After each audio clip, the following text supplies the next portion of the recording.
Hello friends, स्वागत है आपका अपने यूट्यूब चैनल कॉमर्स स्कूल पर। अब हमारा जो नेक्स्ट है मोटिवेशन थ्योरी, मैं बार बार बोल रही हूँ आपको, लास्ट में कराऊंगी। अब बस एक दो और टॉपिक बचा हमारा इंपॉर्टेंट, उसके बाद फिर हम मोटिवेशन थ्योरी करेंगे, ठीक है।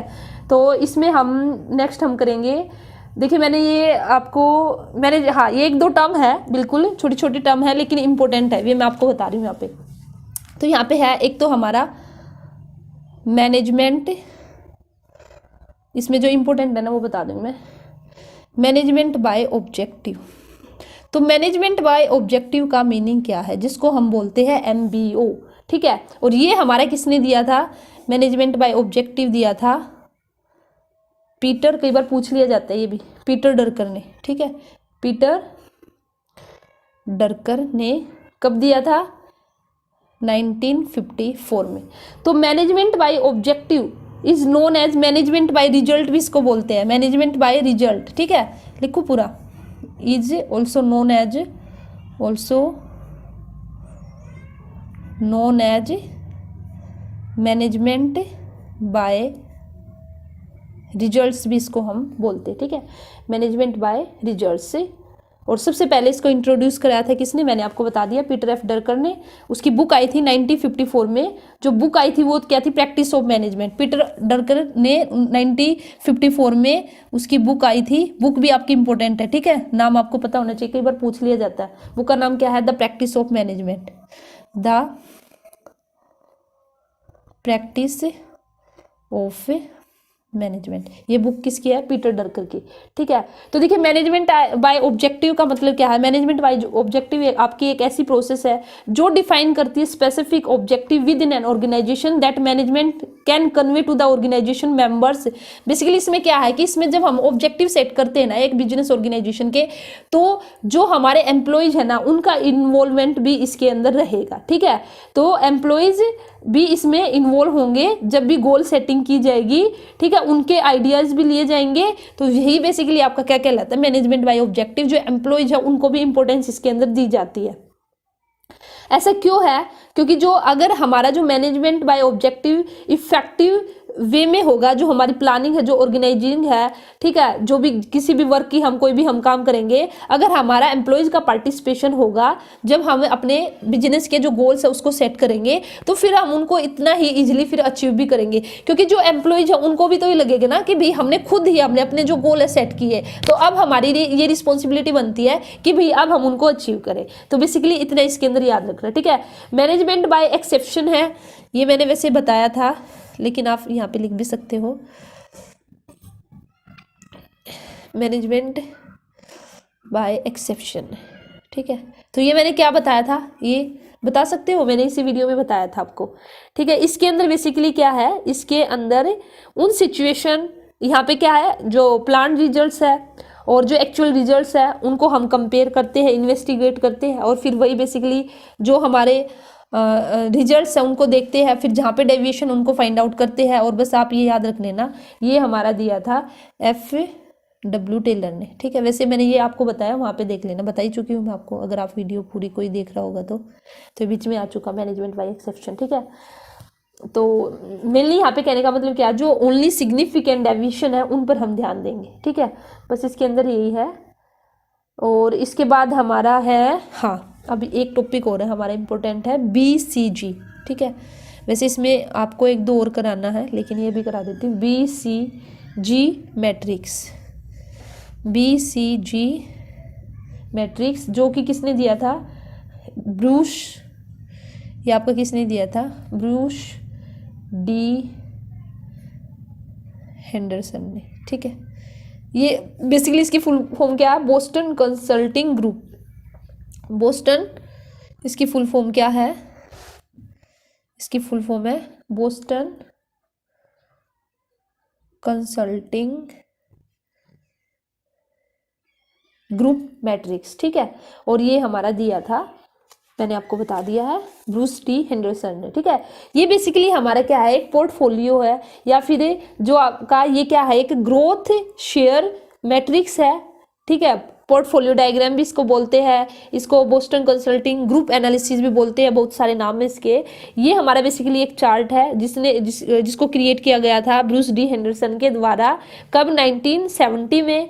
ये जो कॉरपोरेशन है, जो कंपनी है, उसकी हेल्प के लिए कि भाई वे एनालाइज कर सके अपनी बिजनेस यूनिट्स को, कि भाई उनका कौन सा प्रोडक्ट कैसा चल रहा है, ठीक है, कहाँ पे ग्रोथ हो रही है, कहाँ पे डिक्लाइन आपका हो रहा है, ये सब चेक करने के लिए। तो किस तरह से फिर हमें जो रिसोर्सेज है उनको एलोकेट करना चाहिए। तो इसमें बेसिकली जो ये आपका बीसीजी मैट्रिक्स था, तो इसके अंदर आपकी देखिए इसमें मैंने क्या बोला आपको, ये क्या है आपका, इसको देखिए, इसको ये भी बोलते हैं द ग्रोथ शेयर मैट्रिक्स भी इसको बोलते हैं, शेयर मैट्रिक्स भी।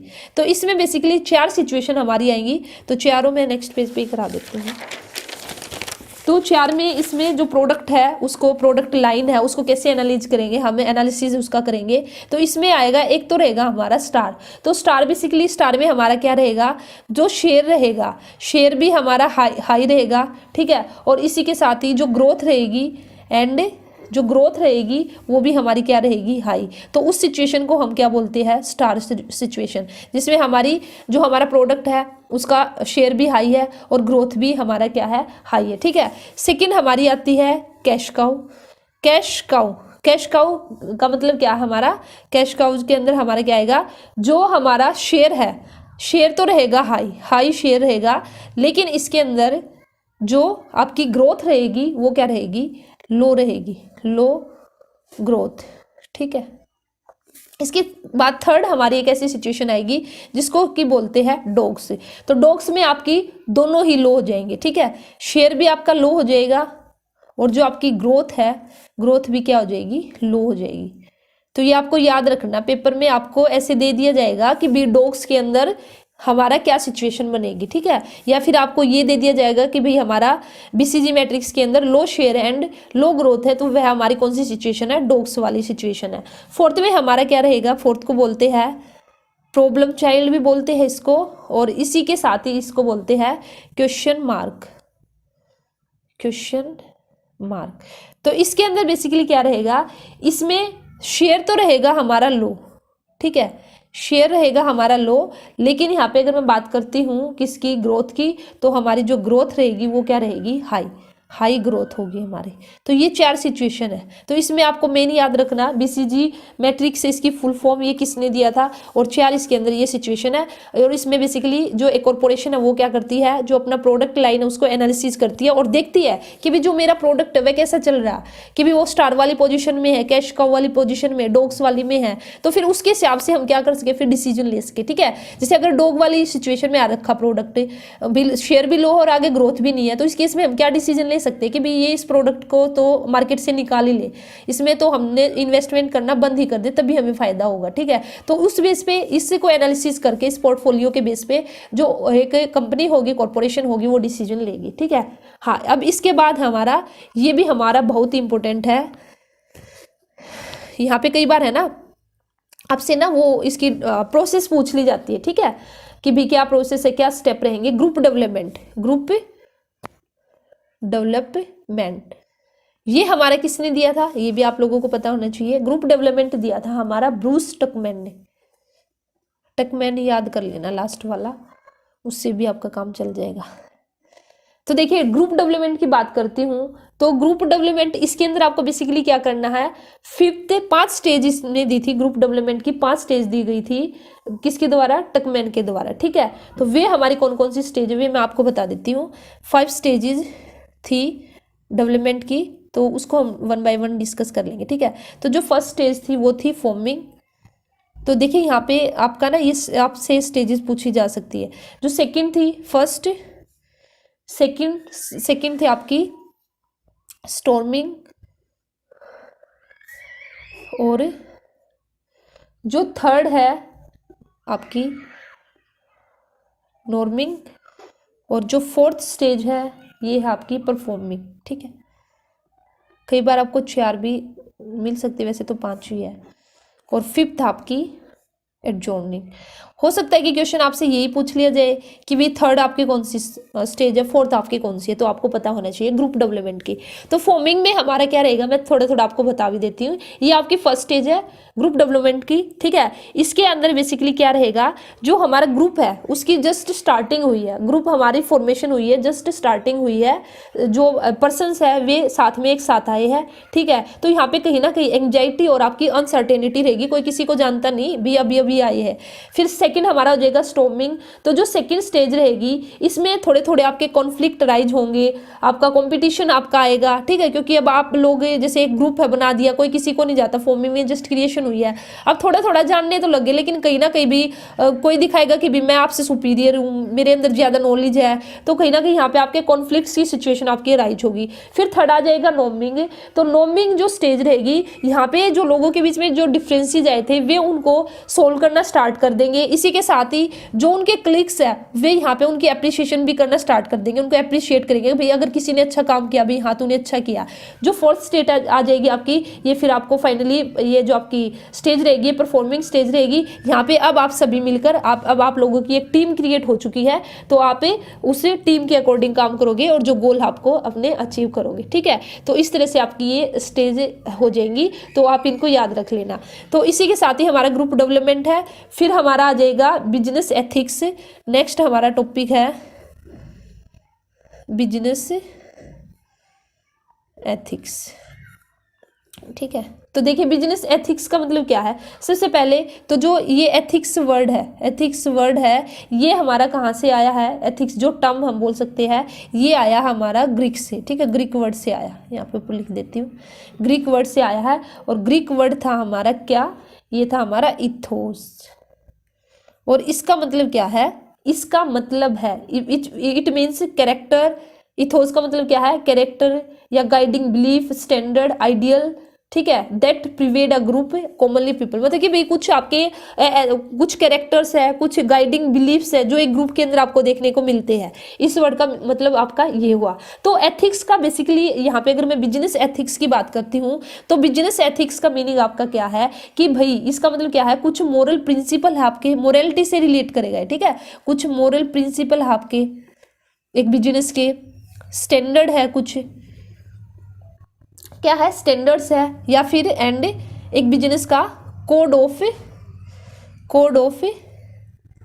कंडक्ट है, ठीक है। तो ये बेसिकली जो कि that the businessman are expected to follow. तो फिर भी उम्मीद की जाती है जो एक बिजनेस के जो मोरल प्रिंसिपल है, जो स्टैंडर्ड सेट किए गए, जो कोड ऑफ कंडक्ट है, उसको हर एक बिजनेसमैन के साथ साथ जो भी एम्प्लॉयज है वे सभी उसको फॉलो करेंगे। जब भी एक दूसरे के साथ डीलिंग होगी तो सबको उन जो रूल्स रेगुलेशन है जो भी है उनको फॉलो करना पड़ेगा। यही बेसिकली हमारे क्या कहलाएंगे, एथिक्स हमारे कहलाएंगे, ठीक है। कि भाई जो सोसाइटी है एथिक्स के अंदर हमारा क्या होगा, देखिए जो एक बिजनेस है वो क्या करता है, जो रिसोर्सेज स्केर्स रिसोर्सेज है सोसाइटी के उनको यूज करता है ना, उनको यूज करता है तो उसको एक एफिशिएंट मैनर में उनको यूज करना है, ठीक है, क्योंकि सोसाइटी भी तो बिजनेस से कुछ ना कुछ चाहती है। तो यहाँ पे जो बिजनेस है उसको क्या करना, प्रॉफिट तो अपना अर्न करना ही करना है, लेकिन उसी के साथ ही साथ जो सोसाइटी है उसको भी ध्यान में रख के चलना है। तो ये बेसिकली आपका किसके अंदर आ जाएगा, बिजनेस एथिक्स के अंदर आ जाएगा। इसमें ना कुछ अप्रोचेज है, तो वैसे तो ये नेट के लिए आपकी बहुत इंपॉर्टेंट अप्रोचेज है, मैं यहाँ पे भी आपको बिल्कुल बता देती हूँ, जस्ट फटाफट क्या पता चले कि भाई आ भी जाए, तो एक बार आप सुन भी लोगे ना तो उससे भी आइडिया हो जाएगा। और इसी के साथ ही अगर कोई बच्चा अभी तक इस वीडियो को सुन रहा है, 2 घंटे हो चुके हैं, 2.5 घंटे हो चुके हैं, तो मुझे कमेंट सेक्शन में जरूर बताना कि हाँ भाई 2-2.5 घंटे तक मैं ये वीडियो सुन चुका हूँ, तो मुझे भी आइडिया हो जाएगा भाई किसी ने वीडियो को देखा भी या नहीं, पता नहीं अभी इतनी लंबी वीडियो बना भी रहे हैं, वैसे तो आप लोगों ने बोला इसलिए बनाई जा रही है, तो भाई अभी थोड़ा सा इसको अच्छे से देखना। और मैं तो आप लोगों को यही बोलूँगी कि भाई कम से कम 2 बार इस वीडियो को जरूर देखना, क्योंकि एक बार में इतना अच्छे से ना समझ में आए, अगर आप इसको 2-3 बार इस वीडियो को देख लोगे ना तो काफ़ी ज़्यादा आपको समझ में आ जाएगा, और हो सकता है कि काफ़ी सारे क्वेश्चन आपको इस वीडियो से ही देखने को मिल जाए, ठीक है। तो इसलिए इसको कम से कम 2-3 बार इस वीडियो को देखना, और इसी के साथ ही जितना हो सके इसको शेयर भी कर देना, ताकि भी जो भी बच्चे सभी को पता चल जाए और सभी की तैयारी अच्छे से उनके भी हेल्प हो जाए, क्योंकि टाइम आप सभी को पता है बहुत ही कम टाइम बचा है। अभी 1 हफ्ते के अंदर ही इस वीडियो को जो कोई देख लेगा तो इसका बेनिफिट मिलेगा। एथिकल अप्रोच के अंदर देखिए हमारी कौन कौन सी अप्रोच आएगी। एक तो हमारी फटाफट बता दूंगी, आपको आइडिया हो जाएगा, बाई चांस यहाँ से क्वेश्चन आ भी गया ना तो फिर दिक्कत वाली बात नहीं होगी, ठीक है। द यूटिलिटेरियन अप्रोच, तो ये अप्रोच हमारी क्या बोलती है, ठीक है, वैसे यहाँ पे राइटर नहीं बता रही किसने दी। तो देखिए ये अप्रोच बोलती है कि भाई हमें ऐसे काम करने जिससे ज़्यादा से ज़्यादा बेनिफिट होना चाहिए और जो नुकसान है ना वो कम होना चाहिए। तो बेसिकली ये अप्रोच ये बोलती है कि भाई इस अप्रोच के अंदर क्या है, सबसे पहले आप जो भी एक्शन है, जो भी आप काम करना चाहते हैं उसको अच्छे से एनालाइज कीजिए। एनालाइज करने के बाद देखिए भाई जो वह एक्शन है उसका क्या इफेक्ट पड़ेगा, उससे क्या बेनिफिट होगा, क्या उससे नुकसान हो सकता है। फिर हम वह एक्शन चूज करेंगे जिससे जो बेनिफिट है ज़्यादा हो और जो हार्म है, जो नुकसान है वह कम हो। तो ये बताती है हमारी कौन सी अप्रोच, यूटिलिटेरियन अप्रोच। ठीक है, इसके बाद जो नेक्स्ट है हमारी विर्चू अप्रोच। ठीक है, या फिर इसको विर्चू थ्योरी भी बोल देते हैं, विर्चू थ्योरी, वर्चू या जो भी आपको बोलना है, वर्चू एथिक्स से वर्चू थ्योरी। तो देखिए ये हमारी बात करती है किस पर, सदाचार पर, अच्छे गुण पर। तो इसमें क्या है कि भी जिससे गुड हैबिट बढ़ेगी हमारी, ठीक है, तो वह तो काम हमारा एथिकल होगा। अगर जिससे हमारी गुड हैबिट बढ़ेगी तो एथिकल होगा, और अगर हमारी गुड हैबिट कम होगी तो उस काम को हम क्या बोल देंगे कि ये हमारा क्या अनएथिकल काम है। ठीक है, फिर हमारी है डिओन्टोलॉजिकल, ठीक है, डिओन्टोलॉजिकल एथिक्स। यहाँ पे अगर डिओन्टोलॉजिकल की बात करती हूँ तो यहाँ पे बेसिकली इसका मीनिंग जाएगा ड्यूटी को लेकर। ठीक है, तो ये क्या करती है, ये टोटल नहीं देखती। ठीक है, ये जो आपकी अप्रोच है ये बोलती है, ये अप्रोच बोलती है कि भाई कोई भी काम है ना उसको टोटल में ना देख के उसको आपको कैसे में देखना है, उसका कुछ पार्ट ही देख लो। अगर उसका कुछ पार्ट भी अच्छा है ना तो वो काम अपने आप में क्या है, एथिकल है। ठीक है, तो यहाँ पे इसने बस यही बोला है, जो मोरालिटी होगी वो उसके टोटल पार्ट पे देख लो वो काम कैसा हो रहा है। अगर उसका कोई एक हिस्सा भी अच्छा निकला है ना उस काम का तो फिर भी वो हमारा क्या कहलाएगा, एथिकल कहलाएगा। ठीक है, अच्छा नेक्स्ट हमारी टेलियोलॉजिकल थ्योरीज।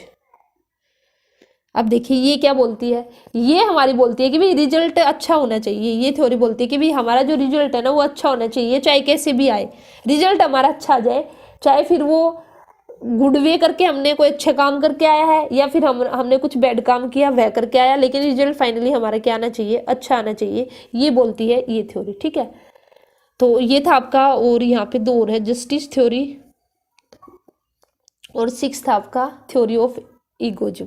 ठीक है, थ्योरी ऑफ ईगोइज्म।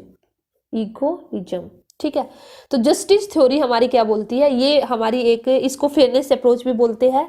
तो इसमें बेसिकली जो आइडियाज होंगे, ऐसे आइडियाज हमें लेके चलने हैं भाई। इसके अंदर क्या होगा कि भाई सभी को इक्वल लेके चलना, ट्रीट इक्वली, ये सभी को ट्रीट करेगी, इक्वल ट्रीट करेगी। ठीक है, तो इक्वेलिटी, जो प्रिंसिपल इक्वेलिटी है उस पर ये फॉलो होगी हमारी कौन सी, जस्टिस थ्योरी। इसी के साथ ही हमारी थ्योरी ऑफ ईगोइज्म, तो ये अपना ये बोलती है कि ईगो पे डिपेंड करती है। इसमें बेसिकली क्या रहेगा, जो पर्सन ओन वेलफेयर के बारे में सबसे ज़्यादा, वो जो पर्सन होगा वो अपने बेनिफिट के बारे में, अपने राइट्स के बारे में सोचेगा। इसके अंदर बेसिकली आपका ये आ जाएगा। ठीक है, अभी ज़्यादा डिटेल में जाने की जरूरत नहीं है, आपको थोड़ा सा आइडिया हो चुका कि भी इस थ्योरी के अंदर क्या हो सकता है या इस अप्रोच के अंदर हमारा क्या हो सकता है। तो ये था हमारा, ऑलमोस्ट कंप्लीट होने को हो चुका है। अब हम करेंगे जो कि है हमारा मोस्ट इम्पोर्टेंट, मोटिवेशन या मोटिवेशनल थ्योरीज। ठीक है, तो मोटिवेशन से स्टार्ट करते हैं और फिर हमारा मोटिवेशनल थ्योरी हम स्टार्ट करेंगे। तो देखिए यहाँ पे अगर मैं बात करती हूँ किसकी, मोटिवेशन की, तो मोटिवेशन जैसे कि आप सभी को पता है, ज़्यादा मुझे बताने की जरूरत नहीं है। मोटिवेशन हमारा एक जो वर्ड है मोटिव, उससे ड्राइव हुआ है, और मोटिव का मतलब क्या है, अर्ज टू डू समथिंग।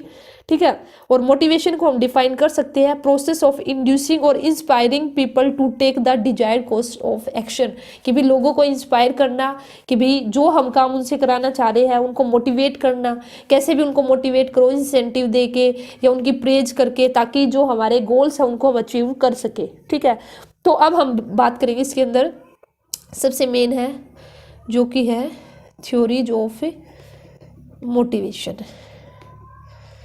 ठीक है, थ्योरीज ऑफ मोटिवेशन, तो इसमें सेवरल थ्योरीज है मोटिवेशन की।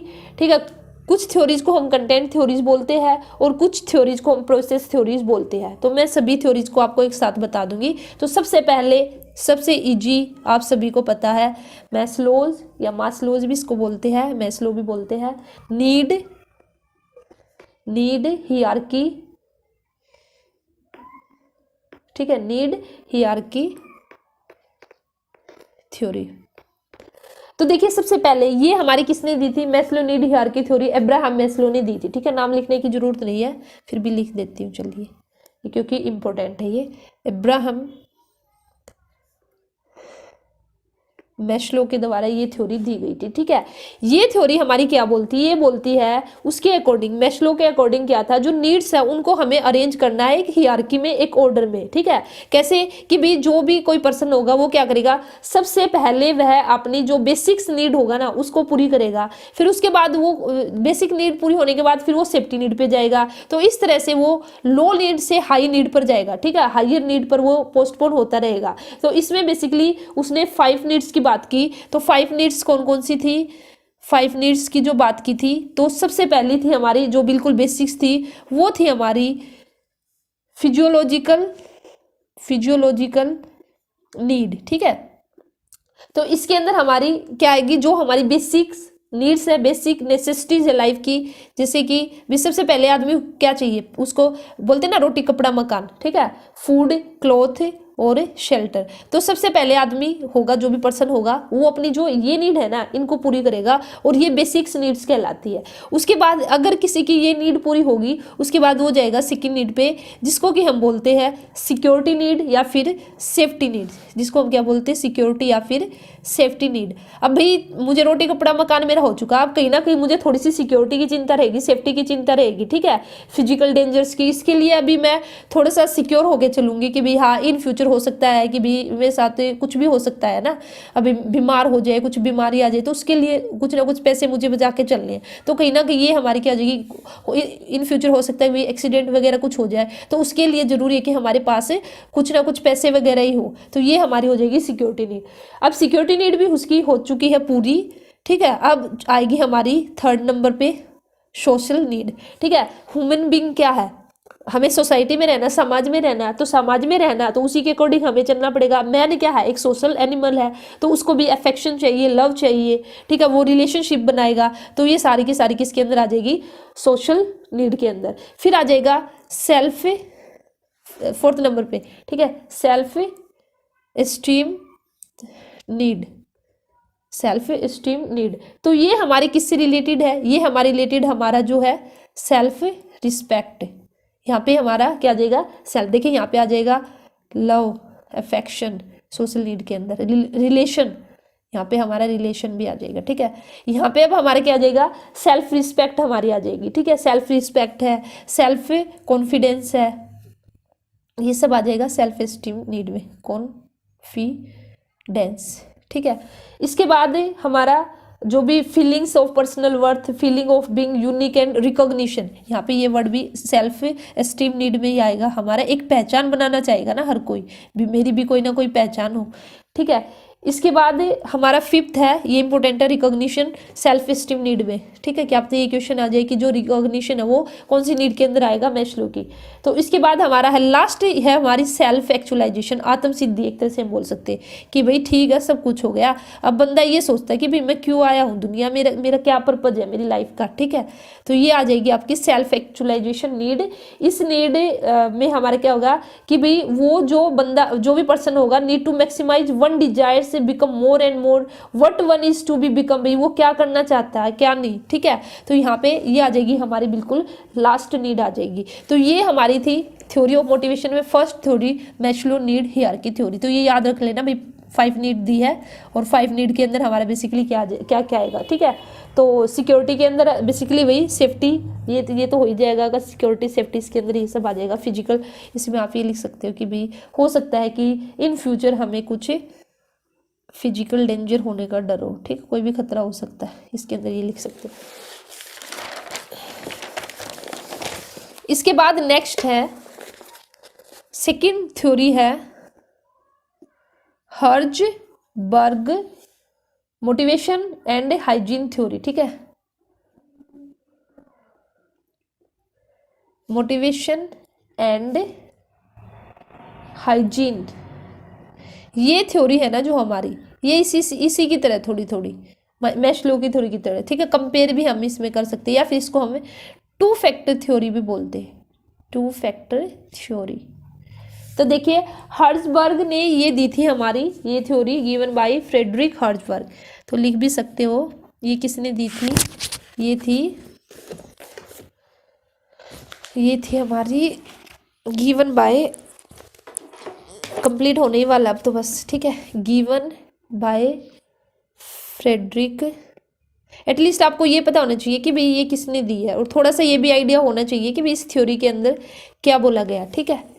ये हमारी दी थी फ्रेडरिक हर्ट्जबर्ग ने, इसको दिया था। तो यहाँ पे बेसिकली इसने दो चीजें लेके चले, दो चीजों पर बात की, टू थिंग्स पे बातें की, मेंटेनेंस और हाइजीन, टू थिंग्स लेके चला। इसके अंदर हमारा जो हर्ट्जबर्ग जी है वे दो फैक्टर लेके चले, टू थिंग्स हम बोल सकते हैं। वे कौन कौन से थे हमारे टू थिंग्स, कौन सी थी, एक तो था हमारा मोटिवेशन थ्योरी, ठीक है, मोटिवेशन फैक्टर, मोटिवेशनल फैक्टर, वैसे पहले मेंटेनेंस फैक्टर लिखना था मुझे, ठीक है, मैं मोटिवेशन लिख दिया, चलो कोई बात नहीं, मोटिवेशन फैक्टर।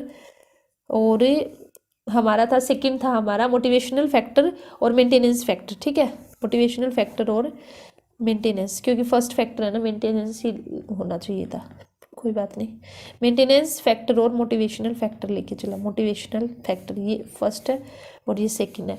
तो देखिए इन्होंने क्या, इसको मेंटेनेंस फैक्टर भी बोल सकते हैं और हाइजीन फैक्टर भी हम बोल सकते हैं, ठीक है, हाइजीन फैक्टर, हाइजीन फैक्टर। तो मेंटेनेंस फैक्टर और हाइजीन फैक्टर है, ये बोलता है कि अगर जो मेंटेनेंस फैक्टर है और जो हाइजीन फैक्टर है, अगर ये हमारी फर्म के एक फर्म के अंदर अगर ये प्रेजेंट है, ठीक है, अगर ये प्रेजेंट है फर्म के अंदर, तो did not satisfy the employees, इससे जो जो एम्प्लॉयज है ना उनको कोई सेटिस्फेक्शन नहीं मिलता या कोई मोटिवेशन नहीं उनको मिलता है मेंटेनेंस फैक्टर से। हाँ, लेकिन अगर इनको एब्सेंट कर दिया ना तो वे डिससेटिस्फाई जरूर हो जाएंगे। अगर maintenance factor hygiene factor present है ना, तो जो एम्प्लॉय है ना वे सेटिस्फाई नहीं, कोई फर्क नहीं पड़ता, एक तरह से नॉट सेटिस्फाइड है, ठीक है। लेकिन अगर इनको हम एब्सेंट कर दे, किनको, हाइजीन फैक्टर को अगर हमने क्या कर दिया, एब्सेंट कर दिया, तो फिर उस केस में जो एम्प्लॉय है वे क्या हो जाएंगे, डिससेटिस्फाई हो जाएंगे।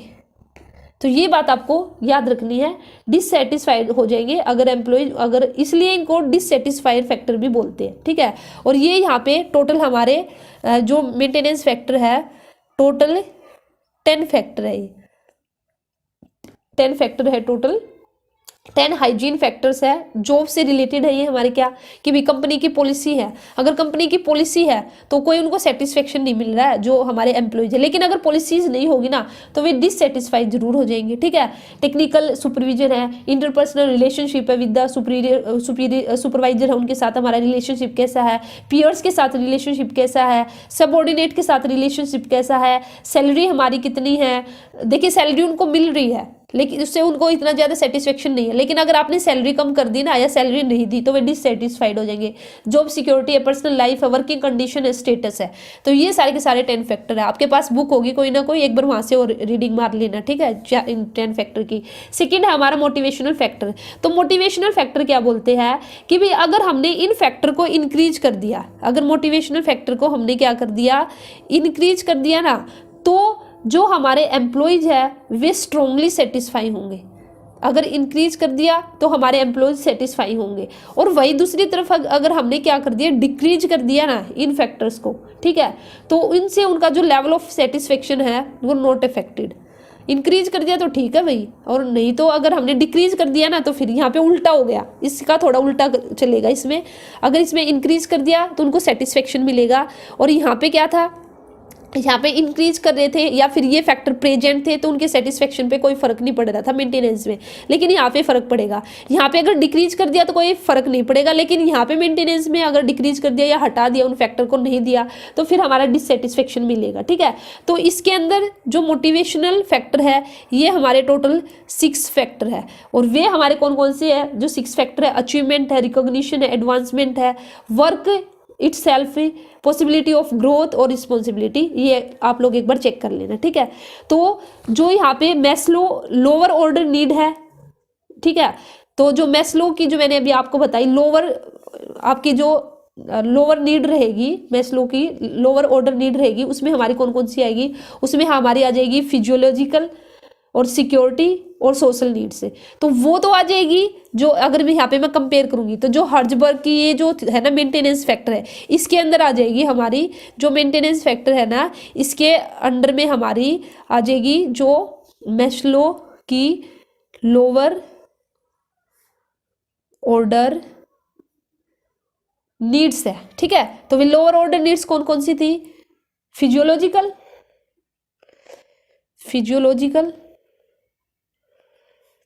सेफ्टी और सोशल, अगर हम कंपेयर करेंगे। और अगर मैं बात करती हूँ मोटिवेशनल फैक्टर के अंदर, तो जो हमारी मैस्लो की थी जो हायर ऑर्डर नीड थी, जो हायर ऑर्डर नीड थी वो इसके अंदर आ जाएगी। ठीक है, इस तरह से हम कंपेयर कर सकते हैं। हायर जो नीड थी, हायर नीड हमारी कौन कौन सी थी, हमारी दो ही थी, सेल्फ एस्टीम और सेल्फ, अगर यहाँ पे कंपेयर किया जाए तो, ठीक है, एक्चुअलाइजेशन, तो मोटिवेशनल फैक्टर के अंदर आ जाएगी उसकी मैस्लो की जो हायर नीड है, वो तो एक तरह से मोटिवेशनल फैक्टर है। और मेंटेनेंस जो फैक्टर है मैस्लो की जो लोअर ऑर्डर नीड है, वे क्या है, मेंटेनेंस या फिर हाइजीन फैक्टर है। ठीक है, तो ये हुई हमारी हर्ट्जबर्ग मोटिवेशनल हाइजीन थ्योरी, या फिर इसको टू फैक्टर थ्योरी भी बोलते हैं।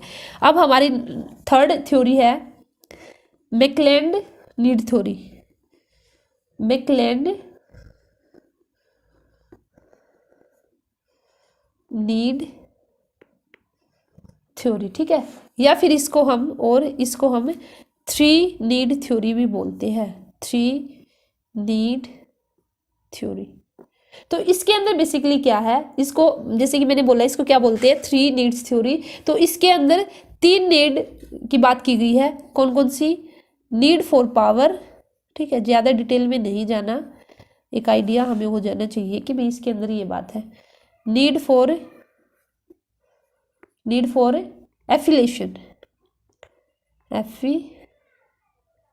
एफिलिएशन, थर्ड हमारी नीड फॉर अचीवमेंट, बस नीड फॉर अचीवमेंट। तो आपको पता होना चाहिए नीड थ्योरी किसने दी, मैकलेलैंड ने दी, अचीवमेंट।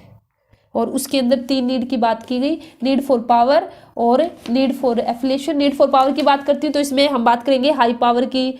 ठीक है, और इसी के साथ ही नीड फॉर एफिलिएशन का मतलब क्या, अभी प्लेजर फ्रॉम बीइंग लव्ड, इसमें इस तरह से हमारा वही लव एंड अफेक्शन आ जाएगा, या फिर सोशल रिस्पॉन्सिबिलिटी आ जाएगी। नीड फॉर अचीवमेंट का मतलब क्या, हमारी जो इंटेंस डिजायर टू अचीव, कुछ ना कुछ हम अचीव करना चाहते हैं। ठीक है, बस इतना ही कर लीजिए, वही बहुत है आपके लिए। उसके बाद है हमारी फोर्थ थ्योरी, हमारी ERG थ्योरी।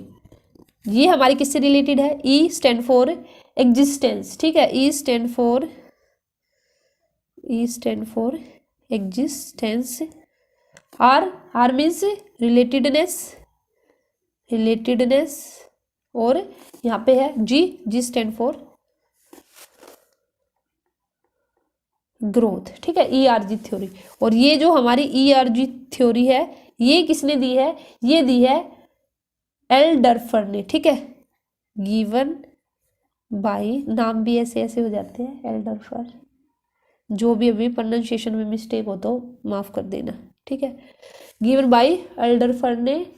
और इसी के साथ ही ये जो थ्योरी है ना आपकी ERG थ्योरी है, जो ERG थ्योरी है, ये यहाँ पे कर देती हूँ, ये क्या है, एक्सटेंशन है किसका, ये हमारा एक्सटेंशन है जो मैस्लो की थ्योरी है, मैस्लो हियरार्की थ्योरी है, extension of Maslow's hierarchy theory. ठीक है, तो ये आपको याद रखना, हो सकता है कि भी क्वेश्चन यहाँ से भी बन जाए, मैस्लो हियरार्की थ्योरी भी लिख दो थ्योरी। ठीक है, और मैस्लो हियरार्की थ्योरी एंड, क्योंकि कहीं ना कहीं जो हर्ट्जबर्ग की जो थ्योरी थी ये भी तो रिलेटेड ही थी मैस्लो की थ्योरी से, तो इसलिए दोनों ही थ्योरी का एक्सटेंशन हम बोल सकते हैं हर्ट्जबर्ग टू फैक्टर थ्योरी। ठीक है, अच्छा यहाँ पे अगर हम बात करते हैं, यहाँ पे अगर मैं बात करूंगी इस एग्जिस्टेंस, रिलेटेडनेस और ग्रोथ की, तो देखिए किस तरह से रिलेटेड है, थोड़ा सा ये भी देख लीजिए आप। अगर मैं एग्जिस्टेंस की बात करती हूँ, तो एग्जिस्टेंस का मतलब क्या है? एग्जिस्टेंस, जैसे हमारे एग्जिस्टेंस के लिए सबसे जरूरी हमारे क्या है, तो वही जो बात की थी किसने, मैस्लो ने, फिजियोलॉजिकल। तो इसके अंदर जो मैस्लो की जो बिल्कुल लोअर नीड थी, सबसे नीचे वाली, फिजियोलॉजिकल नीड इसके अंदर आ जाएगी, ठीक है। और यहाँ पे प्लस में जो आपकी सिक्योरिटी नीड थी ये आ जाएगी इसके अंदर हमारी, इसलिए तभी तो इसको एक्सटेंशन बोला गया उसका। अगर मैं बात करती हूँ रिलेटेडनेस की, रिलेटेडनेस, तो रिलेटेडनेस के अंदर हमारा क्या क्या आ जाएगा? रिलेटेडनेस के अंदर आ जाएगी हमारी सोशल नीड थी जो, और आधी हमारी, ठीक है, 1/2 कर दूं, हाफ नीड आ जाएगी हमारी कौन सी? सेल्फ एस्टीम की, सेल्फ एस्टीम नीड। और अगर मैं बात करती हूँ यहाँ पे ग्रोथ की, तो ग्रोथ के अंदर हमारी कौन सी नीड आ जाएगी? ग्रोथ के अंदर आ जाएगी हाफ तो हमारी, क्योंकि हाफ तो हमने यहाँ पे ले ली ना, तो आधी तो इधर आ जाएगी एस्टीम। और हमारी अब कौन सी बची हुई है? Self actualization, self actualization. Speed में करके सुन लेना भाई, 3 घंटे की वीडियो बनेगी तो आपकी 1.5 घंटे में कंप्लीट हो जाएगी, ठीक है। तो यही था इसके अंदर। तो इसमें बेसिकली क्या होगा, ईआरजी थ्योरी भी यही बोलती है कि जो पर्सन्स है वे ट्राई करते हैं to satisfy their most concrete needs, जो लोअर नीड होगी सबसे पहले उसको सेटिस्फाई करने की कोशिश करेंगे, उसके बाद फिर वे मूव करेंगे जो उनकी होगी एब्स्ट्रैक्ट नीड। तो कहीं ना कहीं ये हमारी कंक्रीट है ना, इनको हम देख सकते हैं, हमें घर चाहिए, हमें मकान, हमें घर चाहिए, कपड़ा चाहिए, ठीक है। तो ये हमारी क्या फिजियोलॉजिकल नीड है। लेकिन जो जैसे हमारी सेल्फ एक्चुअलाइजेशन नीड है तो ये हमारी एब्स्ट्रैक्ट नीड हो जाएगी। तो पहले हमारी जो कंक्रीट नीड है उसको हम कंप्लीट सेटिस्फाई करेंगे, उसके बाद फिर हम मूव करेंगे जो हमारी आगे की फर्दर नीड होगी। तो ये इतना इसके अंदर कर लीजिए, ठीक है। अब हम बात करेंगे 5th थ्योरी की, जो है हमारी विक्टर रूम्स एक्सपेक्टेंसी थ्योरी, ठीक है। तो देखिए ये हमारी विक्टर रूम्स एक्सपेक्टेंसी थ्योरी है और इसको VIE थ्योरी भी बोलते हैं, ठीक है। इसको, इस थ्योरी को क्या बोलते हैं? VIE। VI means, V means valence, ठीक है। हमारा इंस्ट्रूमेंटेलिटी, I स्टैंड फॉर इंस्ट्रूमेंटिलिटी, और यहाँ पे E स्टैंड फॉर एक्सपेक्टेंसी। तो ये भी इसका नाम है इस थ्योरी का, याद रख लेना। हो सकता है कि पेपर में आपसे पूछ लिया जाए कि VI थ्योरी, वैलेंस, इंस्ट्रूमेंटिलिटी और एक्सपेक्टेंसी थ्योरी किसने दी थी? तो विक्टर व्रूम ने इस थ्योरी को दिया था। एक्सपेक्टेंसी थ्योरी भी इसको बोलते हैं और विक्टर व्रूम थ्योरी भी इसको बोलते हैं, ठीक है। और ये जो हमारी थ्योरी है किसके ऊपर बेस्ड है? मोटिवेशन प्रोसेस पर। ये हमारी थ्योरी है बेस्ड ऑन मोटिवेशन प्रोसेस पर, ये हमारी बेस्ड है, ठीक है। तो यहाँ पे जो मोटिवेशन रहेगा हमारा उसको हम बोलते हैं फोर्स भी बोल देते हैं, जो मोटिवेशन है, या फिर हम उसको बोलते हैं फोर्स, उसको बोलते हैं, ठीक है। ये हमारा किसके इक्वल रहता है? V multiply by I multiply by E। तो V वैलेंस मल्टीप्लाई बाय इंस्ट्रूमेंटिलिटी और मल्टीप्लाई बाय E, तो इसके इक्वल निकल के आएगा। अभी मैं यहाँ पे बता देती हूँ वैलेंस का मीनिंग क्या है। वैलेंस का मतलब क्या है? जो स्ट्रेंथ है एक इंडिविजुअल की, ठीक है, एक पर्टिकुलर आउटकम के लिए, परफॉर्म करने के लिए, तो जो स्ट्रेंथ रहेगी वैलेंस। इंस्ट्रूमेंटली का मतलब क्या है कि भाई हर कोई है, ठीक है, अगर कोई प्रमोशन चाहता है तो फिर वह जानता है कि भाई जो सुपीरियर होगा उसको हमें परफॉर्मेंस देनी पड़ेगी, और परफॉर्मेंस कहीं ना कहीं एक की फैक्टर है किसके लिए? प्रमोशन के लिए। तो इसलिए वो क्या करेगा, यहाँ पे जो परफॉर्मेंस है उसको अच्छे से अच्छा करेगा। तो जो वो परफॉर्मेंस है ना वो इंस्ट्रूमेंट का काम करेगी, एक स्ट्रॉन्ग फैक्टर रहेगा। तो ये हमारा इंस्ट्रूमेंट है। थर्ड हमारा एक्सपेक्टेंसी। तो हमारी जो प्रोबेबिलिटी है प्रमोशन लेने की या पर्टिकुलर एक्शन करने से हमारी जो आउटकम आएगी या सुपीरियर परफॉर्मेंस है, ठीक है, वो हमारी कब होगी? तो एक्सपेक्टेंसी का मतलब जो हम एक्सपेक्ट करेंगे। और हमारी एक्सपेक्टेंसी कैसे आएगी? अगर हमें प्रमोशन चाहिए तो हमारी एक्सपेक्टेंसी यहाँ पे क्या? प्रमोशन है। और प्रमोशन हमारा कब आएगा? जब हम अच्छे से अच्छा हम क्या करेंगे? परफॉर्मेंस देंगे, ठीक है। तो ये हमारी क्या कहलाएगी? उससे हमें मोटिवेशन मिलेगा। तो यहाँ पे क्या है, जो ये जो थ्योरी है VIE थ्योरी है, अकॉर्डिंग टू VIE थ्योरी, तो पीपल हमारे मोटिवेट होते हैं कैसे? To the extent to which they expect that their action will help in achievement goal. तो वे हमारे मोटिवेट कैसे होंगे भी, वे देखते हुए एक्सपेक्ट करते हैं कि भी अगर वे ये एक्शन लेंगे तो ये एक्शन लेने से जो गोल की अचीवमेंट है वो कितनी जल्दी अचीवमेंट होगी, क्या उनके अंदर इतनी स्ट्रेंथ है। तो इसलिए यहाँ पे बेसिकली ये निकल के आया कि भी जो मोटिवेशन रहेगा या फोर्स है जो वो V इंटू आई इंटू ई करके हो जाएगा, ठीक है, इससे मोटिवेशन मिलेगा। नेक्स्ट हमारी जो थ्योरी है ये हमारी, वैसे इतना शायद स्टेट के पेपर में इतना डीपली ना भी पूछा जाए, इतना ही पूछा जाएगा मेनली तो भी ये थ्योरी किसने दी है, इसमें जो ये वर्ड जैसे हमने यूज किए एक्स एंड वाई थ्योरी, ठीक है। तो सबसे पहले गिवन बाय किसने दी थी, सभी को पता है, मैकग्रेगर ने इसको दिया था, MC या मैकग्रेगर, ठीक है। ये बिल्कुल इजी सी थ्योरी है, मैकग्रेगर थ्योरी है। इसमें उन्होंने क्या किया था, मैकग्रेगर है जो, उन्होंने क्या किया था, कुछ अजम्पशन ली थी, कुछ जनरलाइजेशन लिए थे, कुछ हाइपोथेसिस थी relating to human behaviour and human nature से रिलेटेड, और उसने उन्हीं को लेकर तो इन्होंने कैसे कंपैरिजन किया दो एम्प्लॉयज़ के बीच में या जो भी ह्यूमन है उसके बीच में, कैसे एम्प्लॉय, उन्होंने कहा कि भी कुछ हमारे जो पर्सन्स एम्प्लॉयज है वे एक्स टाइप के हैं, कुछ वाई टाइप के हैं, कुछ एक्स टाइप के हैं, कुछ वाई टाइप के, कैसे उनके अकॉर्डिंग एक्स के अंदर जो थ्योरी एक्स है, यहाँ पे हम ये भी लिख सकते हैं कि थ्योरी एक्स और थ्योरी वाई, तो यहाँ पे ऐसे भी आप कर सकते हो। इन्होंने बोला कि भाई एक्स के अंदर आपके वैसे पर्सन रहेंगे जो क्या करते हैं, डिसलाइक करते हैं वर्क, डिसलाइक वर्क, इनको काम करना पसंद ही नहीं है, लेकिन यहाँ पे जो है ये बिल्कुल आराम से काम करते हैं, ठीक है। दूसरी तरफ यहाँ पे जो रिस्पॉन्सिबिलिटी होगी ना उसको अवॉइड करेंगे, यहाँ पे क्या होंगे, रिस्पॉन्सिबिलिटी को एक्सेप्ट करेंगे और प्रॉपर वे में उसको भाई पूरा भी करेंगे, ठीक है। यहाँ पे जो क्रिएटिविटी है उसकी कमी पाएगी, बिल्कुल उल्टा चलेगा ये। यहाँ पे हम क्या है, एक्स हमारा और वाई है, ये दोनों आपस में बिल्कुल उल्टे चलेंगे, ठीक है। यहाँ पे कहने का मतलब क्या कि भी एक्स में हमारे ऐसे पर्सन जाएंगे जो ना तो काम करके खुश है, ना उनमें जो मोटिवेशन है उसकी भी कमी है, ना किसी तरह की रिस्पॉन्सिबिलिटी लेंगे, जो भी नेगेटिव पॉइंट होंगे ना वे थ्योरी एक्स में आ जाएंगे, और इसके अलावा जो भी पॉजिटिव पॉइंट होंगे ना वे थ्योरी वाई में आ जाएंगे। तो पेपर में आपको ना बिल्कुल आराम से पता चल जाएगा कि भी ये हमारी थ्योरी एक्स और थ्योरी वाई है, और ये एक्स के अंदर ये पर्सन आएंगे, कोई भी नेगेटिव कमेंट होगा ना तो वो आ जाएगा आपका एक्स के अंदर, और जो भी पॉजिटिव बात होगी, कोई भी पॉजिटिव होगा तो वो थ्योरी वाई के अंदर आ जाएगा। तो इतना इसमें भी कुछ ज़्यादा समझाने की जरूरत नहीं है, ठीक है। अब नेक्स्ट थ्योरी हमारी जेड थ्योरी, जेड थ्योरी, ठीक है। तो ये देखिए सबसे पहले तो ये थ्योरी थी जो ये किसने दी थी, गिवन बाय विलियम ओची, वो है ये, ठीक है। विलियम ओची ने इस थ्योरी को दिया था और प्रमोशनल पर्पज के लिए थ्योरी दी गई थी, ठीक है, प्रमोशनल पर्पज। इसी के साथ ही ये जो थ्योरी थी इसमें बेसिकली क्या बोला गया था, इसमें अमेरिकन और American plus Japanese management service, ये मैं आपको बताऊंगी कैसे है।